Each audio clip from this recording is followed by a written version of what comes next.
Fresh off his State of the Union speech, the president hit the road today to push his new economic agenda that looks exactly like his old economic agenda. We counted dozens of new federal spending programs, dozens, from a massive new federal education program to building homes in rundown neighborhoods all over the country.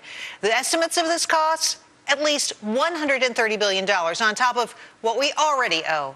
But who really knows? Nobody, not even the president. He hasn't counted it up. One thing we do know, saying it won't add a dime to the deficit is like pulling a rabbit out of a hat. With us now, Republican Congressman Tim Huelskamp of Kansas, Daily Beast columnist Kirsten Powers, and Harvard economist Jeffrey Myron. Welcome to you all. Congressman, I'll start with you. Are you ready to fund a bunch of new federal programs? Is there will in Congress to do that? Well, it's time to reduce programs, cut spending, not go the other way. I mean, we've had 4 years of trying the same proposal from the president, and that's grow government. As a result, we have 22.7 million Americans without a job, and last thing they want to do is see more spending out of Washington. Well, the president says, though, this isn't going to cost us much. Listen to this. Let me repeat. Nothing I'm proposing tonight should increase our deficit by a single dime. So, Jeff, you're a Harvard economist. Can we institute all these new programs, dozens of new programs, and not add anything to the deficit? Well, the magic that's going on is simply that the president is simultaneously proposing lots of new spending and a lot more tax revenues. He says he's going to do it via tax reform.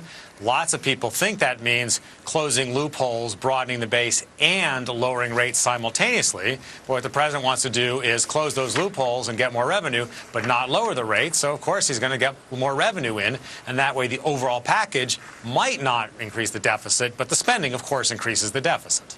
Well, and in all of that, I didn't hear you say he was planning on cutting spending anywhere. Kirsten, to you, you had an interesting analysis and one I did not expect this morning on the speech. You said it was devoid of purpose and that you thought it was the weakest job he could have turned in. Explain.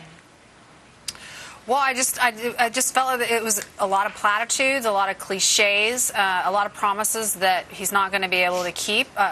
Most of the stuff that he proposed would never get through the Republican Congress in the first place, and he knows that. He made the big show of doing an assault weapons ban, which was supposed to be the sort of highlight of his speech, and of course it would never get through the House, and plus it won't address the problem.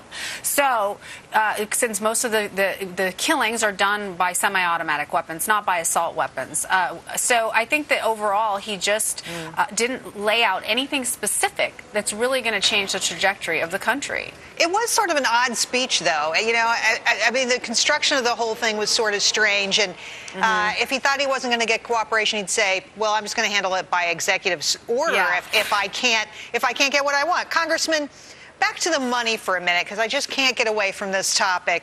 The president last night said he's cut the deficit by $2.5 trillion. It's in fact gone up by $6 trillion. What gives? Do Democrats just not know how to do math? Well, they would like the American people to forget. I mean, this president promised to cut the deficit in half, and he doubled it. And he's added $6 trillion, and it's not working, and he wants people to forget. But let me repeat, Mr. President, there is no free lunch. There's no free money out there, and the economic policies are failing. You can't spend money and grow the economy. That hasn't worked, but he's got to keep trying that. But one thing to note is these things didn't pass when the Democrats were in control. Right. He had his chance to pass them, and they didn't pass then. It's about 2014, November 2014. This was a campaign speech, and I believe it's devoid of purpose, except for one, and that's put Nancy Pelosi back as Speaker of the House. Wow. Okay. Well, that's for another day to discuss. In the meantime, though, Jeff, I want to get back to you because the president said something very interesting about, I think he was referencing how he perceived the Republicans' point of view on what's going on right now and what needs to be done. Here's the president on deficit reduction. Let's be clear. Deficit reduction alone is not an economic plan. A growing economy that creates good middle-class jobs, that must be the North Star that guides our efforts. I think what he's saying is, the Republican plan, it's, stingy. It doesn't go far enough. It has no vision. Deficit reduction is not an economic plan. How do you analyze it? Well, first of all, we should focus not just on the deficit. We should focus separately on spending and taxes. The president wants to spend a lot more. Democrats broadly want to spend a lot more. Of course, that's going to increase the deficit. I misspoke a moment ago when I was trying to talk about that. And there's just no way that his plans all add up because he's talking about much higher spending. He's not going to get nearly the tax revenue that he thinks from the proposed increases. And so it's just... He's trying to spin it as though Sorry, go ahead. Yeah, no, I just think that this is sort of an implied criticism, Kirsten, of the Republicans, that their plan just has no vision. It's all about cutting. It's really unpopular because, boy, nobody's getting any extra dough. What do you make of that comment? Well, I think you're... Kirsten? Sorry. Yeah, no, I mean, I would, if that was his implication, I would agree with that. I don't think that the Republicans have any grand vision, but neither does the president. So, both of them are sort of speaking, they're two sides of the same coin. One side thinks just cut, and that's going to solve all our problems, and the other side thinks just spend, and raise taxes, and that's going to solve all our problems. And neither are right. And so I think what is implicit in what he said was that he's going to, as you said earlier, make up all whatever money he needs through raising taxes, and I just don't think that again is an economic plan. Well, even if I don't buy into all the hysteria over the deficit in the short term, I don't think that we need to raise taxes again. Well, Congressman, to you, what is the right economic plan? What would work?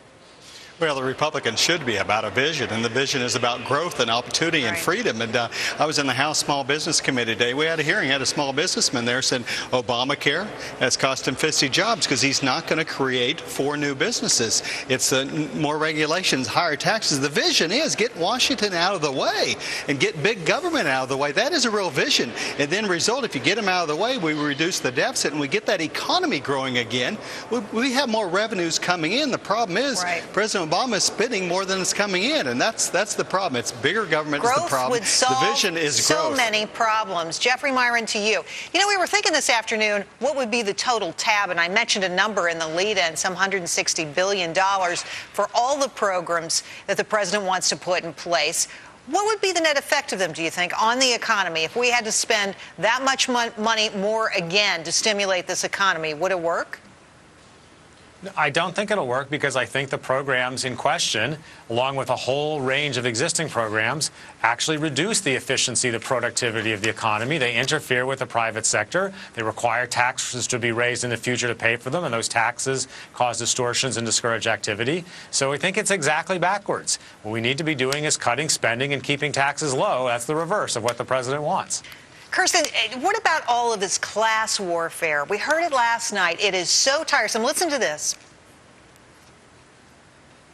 To hit the rest of our deficit reduction target, we should do what leaders in both parties have already suggested and save hundreds of billions of dollars by getting rid of tax loopholes and deductions for the well-off and the well-connected. Well-off, well-connected. Kirsten, I've heard it all before. Don't these guys ever get tired of just knocking on the rich, hitting the rich, the wealthy? What do you say? I think that it's fine to expect the very wealthy to not have all the loopholes that they have, and I think that I don't see that as class warfare. I think that I guess I'm talking about the rhetoric. I'm talking about the rhetoric. But the Republicans have agreed with even what he said. I mean, that they've agreed that we could close some of those loopholes. And, I don't think that I just have never really seen this as class warfare. Well, Congressman, to you, does it smack of class warfare to you? It sounds like over and over again the president returned to this theme. Why can't the rich pay more? The rich should pay more.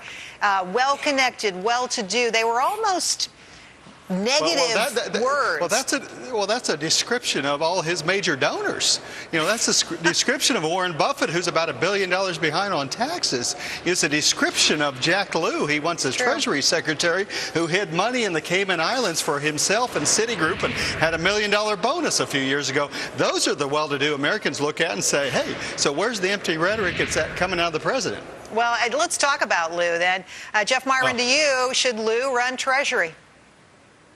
Well, I mean, the president is going to pick someone who shares his policy vision. Every president's entitled to do that. But what about somebody with experience? lots of people who've been Treasury Secretary had experience. They did a miserable job. There are people who didn't. I mean, it's the president's pick. At the end of the day, I completely disagree on policy, but it's his cabinet. He should have whatever person he wants. That's up to him. He's highly controversial, and this embarrassment with the Cayman Islands, Kirsten, this is going to be hard to put away. I think this will be something that dogs him throughout his time in office if he does, in fact, become Treasury Secretary. What do you say? Well, look, everyone has such a short memory in Washington. I doubt it will dog him. But I think that, it's just, it's hard to match, the behavior of his nominee with president's rhetoric about other people like that. Do you know what I mean? That he's constantly sort of deriding other people who have Cayman Islands accounts, and yet he, has somebody that he wants to appoint to run our Treasury. Some rules for some people, different rules for other people. Our friends, they get away with everything. It was a fascinating speech, and Kirsten, interesting analysis today. Congressman, thanks for coming on. It's always good to see you, and a little economic insight from Jeff. Great stuff, guys. Thank you so much for helping us out tonight. Good night.